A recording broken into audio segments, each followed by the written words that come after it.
Санацхан намайг Намна гэдэг. Би шинжлэх ухаан технологийн сургуулийн мэдээлэл холбоо технологийн сургуульд сүлжээний технологи мэргэжлэр 3 дахь жилдээ суралцж байна.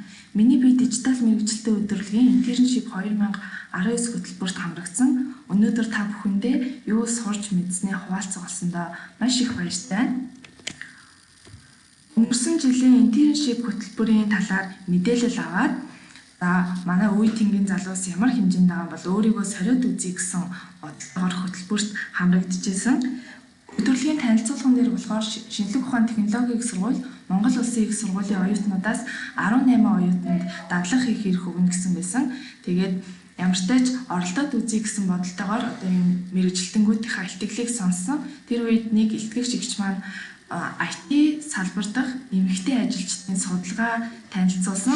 Тэгээд тэр илтгэл надад маш их урам зориг өгөөд би яагаад энэ 18 оюутны нэг байж болохгүй гэж гисэн бодолтойгоор сонгон шалгуулалтанд орсон байгаа. Сонгон шалгуулалтын үед надаас хинч миний англи хэлний төвшин, миний голчгоног асуугаагүй. Эрхэм багаар хамтран ажиллаж байгаа.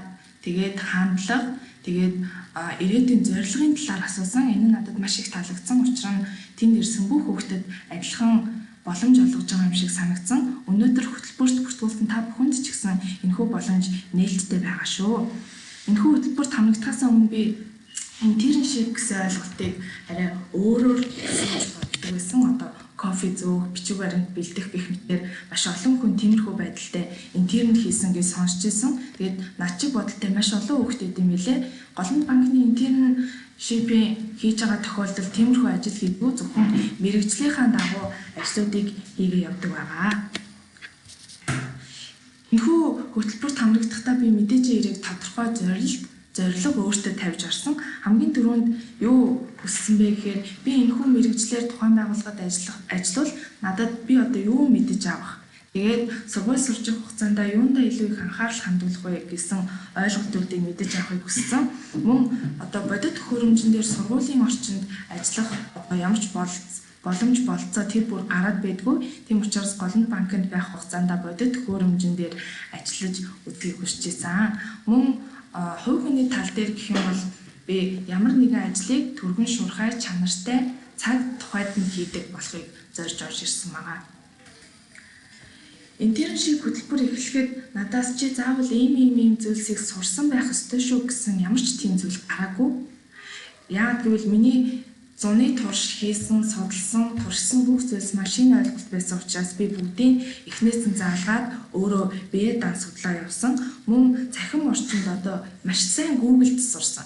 Альва зүйлийг мэдэхгүй байлаа гэхэд тэрийг эмх цэгцтэй байдлаар өөртөө ойлгомжтой байдлаар ингэж хүргэж өөрөө бие дааж ойлгож сурсан байгаа. Хувийн тал дээр цагийн менежмент сайтай болсон. Олон ажлыг нэгэн зэрэг дараатай хийдэг болсон байсан. Яг интерн дуусны дараа тэгээд би интерншип эхэлж их үед анх ямар нэгэн ажил авлаа гэж бодоход яг юунаасаа эхлээд явахаа сайн мэддэггүй байсан. Тэрнээс болоод ингээд цаг алдах тохиолдол амар ихтэй.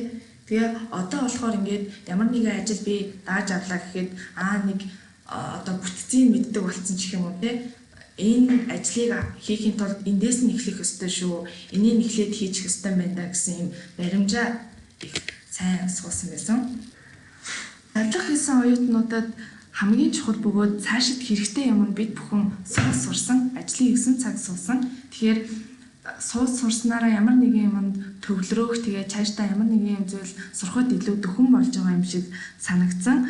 Бидний хувьд хамгийн түрүүнд сурсан одоо эзэмших чадрууд нь бол байгууллагын ёс зүй, цаг барилт, хүнтэй мэдлэх, багаар хамтран ажиллах чадвар сайжирж исэн. Бас том байгууллагад ажилласнараа одоо системтэй ажил сурдаг. Системтэй ажиллахаар бид нар ямар ч байгууллагад орсон одоо туршлагатай байна гэсэн үг. Том байгууллагуудын системнүүд ер нь ерөнхийдөө бол хоорондоо ижил төстэй. Ялангуяа одоо банк, санхүүгийн байгууллагуудын системүүд хоорондоо ижил төстэй байдаг болохоор энэ маш том одоо туршлага хоригдлуулах болцоо бүрдүүлж өгч ирсэн.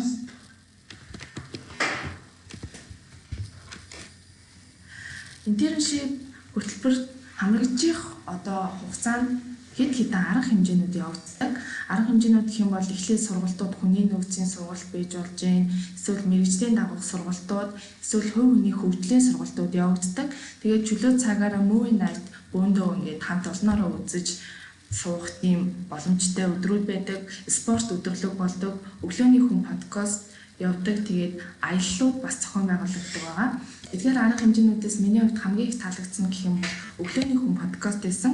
Учир нь бид бүхэн өөрсдөө зочноо ураад өглөө хөгжилтэй асуултууд, мэргэжлийн дагуу сонирхсан асуудлуудаа асууж, ажлын байр болон хувь хүний хөгжилд хөрөнгө оруулалт хийж байгаа нь цагаа маш зөв боловсон өнгөрүүлж байгаа юм шиг санагддаг байсан. Интерншипийн олон банкнаас явуулдаг интерншипт гарч болох боломжууд гэх юм бол мэдээж эхлээд бодит орчинд бид бүхэн дадлагдж байгаа. Банкнд хэрэгцээ шаардлагатай зүйлсийг турших, судлах, хамтран ажиллах боломж бид бүгдэнд нээгддэг. Мөн хугацаанд гэх юм бол 6 сарын эхээс 8 сарын сүүл хүртэл явагддаг болохоор энэхүү хугацаанд нэлээд олон зүйлийг туршиж судлах боломжтой. Дээр нь оюутан хүсэх юм бол энэхүү хугацаагаа сунгаад 1 жил хүртэл явах боломжтой байдаг шүү. Дээр нь голомт банкны зүгээс дадлага хийж байгаа оюутнуудаа сарын цалин олгодог, өдрийн 2 хоол цаанаас өгдөг байгаа. Гуравт нь болохоор ажлын туршлагатай болдог. Интерншип хөтөлбөрийн гол зорилгоудын нэг болохоор төгсөөд чадвартай мэргэжлийн тийм мэргэжилтэн бэлтгэх явдал байдаг. Тийм учраас эннийхээ дагуу маш олон зүйлийг зааж маш олон сургалтанд хамруулдаг. Дөрөв дэх том боломж нь гэх юм бол голомт банкнаас интерншипээ сайн хийсэн хүүхдүүдэд дэмжиж сургалтын төлбөрийн 100% тэтгэлэг болгодог. Бүтэн жилийн 100% тэтгэлэг. Надтай хамт дадлага хийжсэн хүүхдүүдээс 8 тэтгэлэг авч төгсөөд бүгдээрээ ингээд ажилдаа орсон байгаа. Энэхүү боломжууд та бүхэнд ч гэсэн нээлттэй байгаа шүү. Монголын хэмжээнд тусгай ивент болгож интерншип авдаг байгууллага Монголд одоогийн байдлаар голомт банк санаачлан зохион байгуулж байна. Тэгээд бусад газрууд интерн хийлэгдэж гэсэн мөнгө санхүү ингээд зориулаад хийлэгдв. Энэ нь биднэрт маш том боломж өгж байгаа хэрэг. Сая бүртгэл эхлэхэд надаас маш олон хүүхдүүд холбогдож зөвлөгөө авлаа. Тэгээд ихэнх нь интерншипэд орж чадсан нууцаасаа хуваалцаач гэж бичсэн байсан. Миний хувьд гэх юм бол ямар ч тийм нууц байхгүй. Өнгөрсөн жилийн хувьд би дадлага хийх маш их хүссэн. Тэгээд бас мэдэхгүй чадахгүй олон зүйл байсан ч гэсэн сүүлийн өдөр хүртэл жижиг зүйл дээр чин сэтгэлээсээ хийсэн. Тэгэхээр орж байгаа хүүхдүүдтэй хамгийн түрүүнд би эдгээр мэргэжилтэнгүүдтэй энэ хөтөлбөрийг зохион байгуулж байгаа хүмүүстэй хандлагаа харуулаасай гэж захимаар байна. Аливаа зүйлийн төгсгөлийг үзэх үргэлж амжилтанд хүрэх шүү дээ. Та бүхэндээ амжилт хүсье. Анхаарал тавьсан баярлалаа.